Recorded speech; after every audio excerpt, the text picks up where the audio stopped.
It's insanity. And you just hear it. Treasury companies popping up in Sweden, treasury companies popping up in Europe, treasury companies popping up in Brazil. Like this is a Canada. This is an international phenomenon that's happening in the traditional markets. And the way that I see it is they're using this debt-based system. They're leveraging it to buy something that has absolute scarcity, right? So it's like the Saylor discovered the infinite money glitch. Everyone's looking at it and they're saying, hey, why can't we do this too? I mean, if they have access to cheap debt and they have access to these capital markets, I mean, look at the American capital market. I think it's like between like 50 or 60 trillion dollars in value. Like all of that could be tapped into. And Saylor actually did this amazing presentation. I covered it yesterday about the STRD, his new like product that he's releasing. And Saylor already is in the top 20 companies in terms of corporate treasury holdings. He's number 11, I believe. If Bitcoin 2Xs or 3Xs, his corporate treasury is going to be bigger than the likes of Apple, the likes of Microsoft. I think the only one that's going to be able to beat him is Berkshire Hathaway, that has like 400 billion or something like that.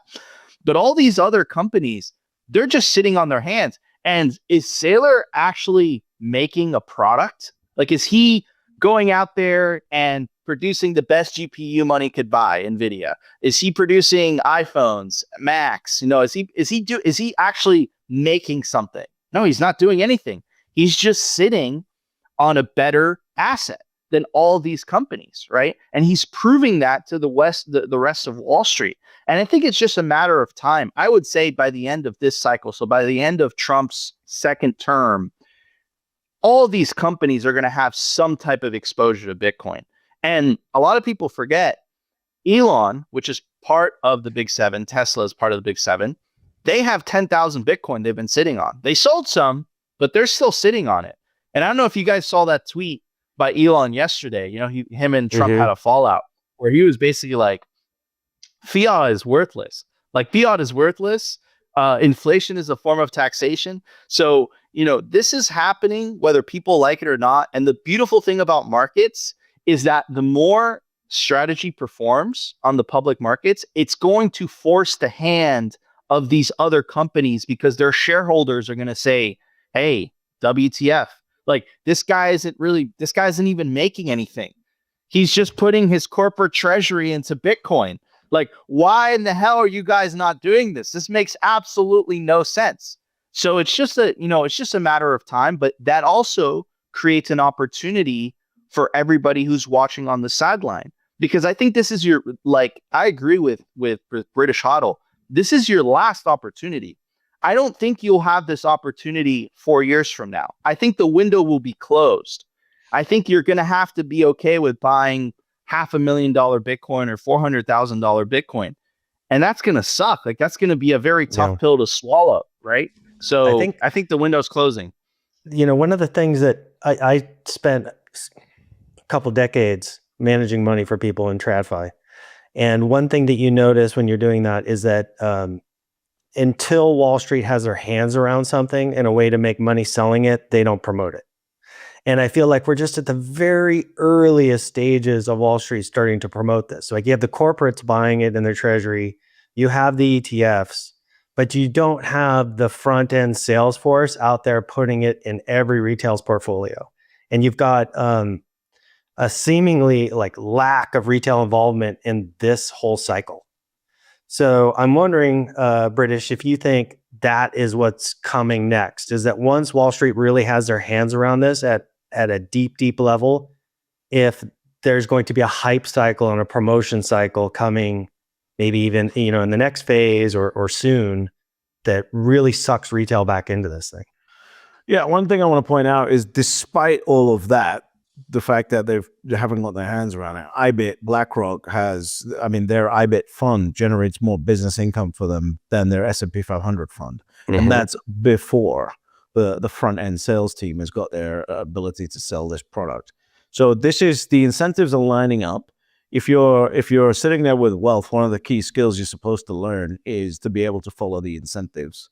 and the incentives have lined up right now. And what's about to come next is lending on Bitcoin, the securitization of Bitcoin, the ability for banks to custody Bitcoin. And as that happens, and then of course, the front end asset managers. By the way, I know a ridiculous story. Let me share this with you guys. So I know two guys that basically have their wealth managed by the same bank, right, in the US. And so they have two different advisors because one's worth $250 million, the other one's worth $7 million. The guy who's worth $250 million, by the way, advisor from the same bank, right? Just two different advisors.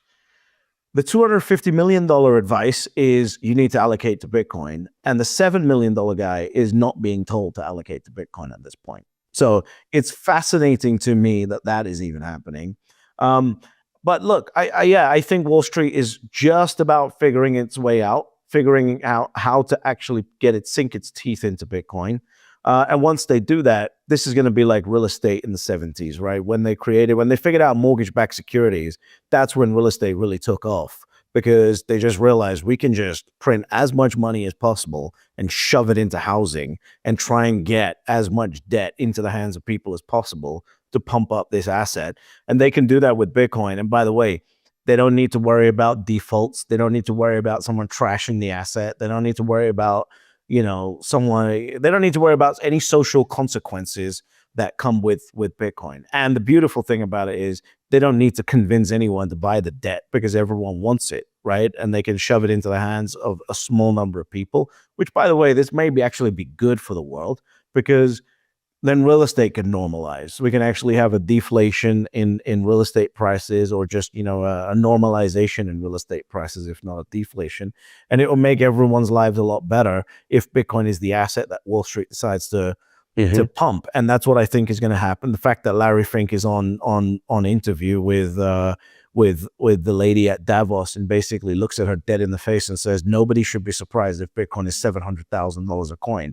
Like, if you're sitting there and you hear that and you go, oh, maybe I should buy more real estate, you're just a moron. Like, you're just an idiot. Like, there's at some point, the beautiful thing about Bitcoin is that I realized when I first got into Bitcoin is that Bitcoin has had the biggest hearts of anyone in any investment I've ever met. And I've met people in equities, I've met people in gold, real estate, right?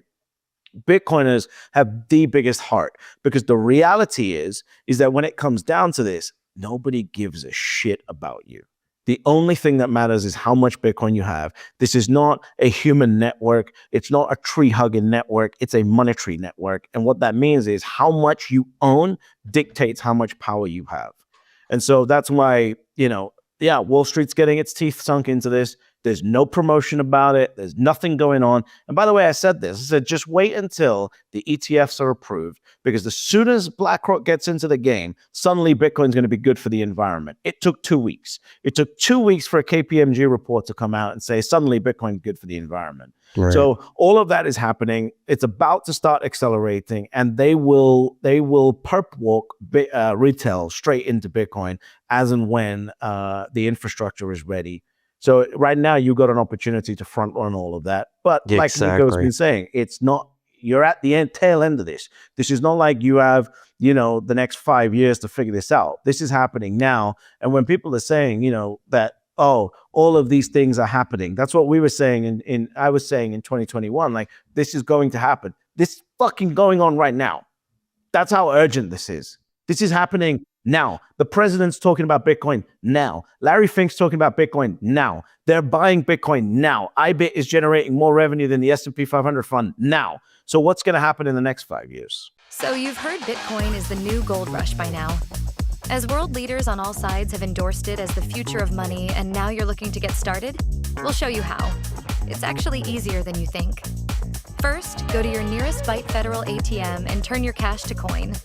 Byte Federal has over 1,200 locations around the country with the highest daily limits. Go to our website, bytefederal.com, to find the nearest ATM to you. Log in to any wallet, then create an account, deposit your US cash, and instantly convert it to Bitcoin. That's it.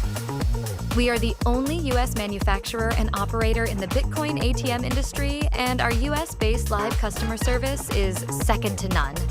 Go on, give it a whirl, and don't get left behind. Click the link below.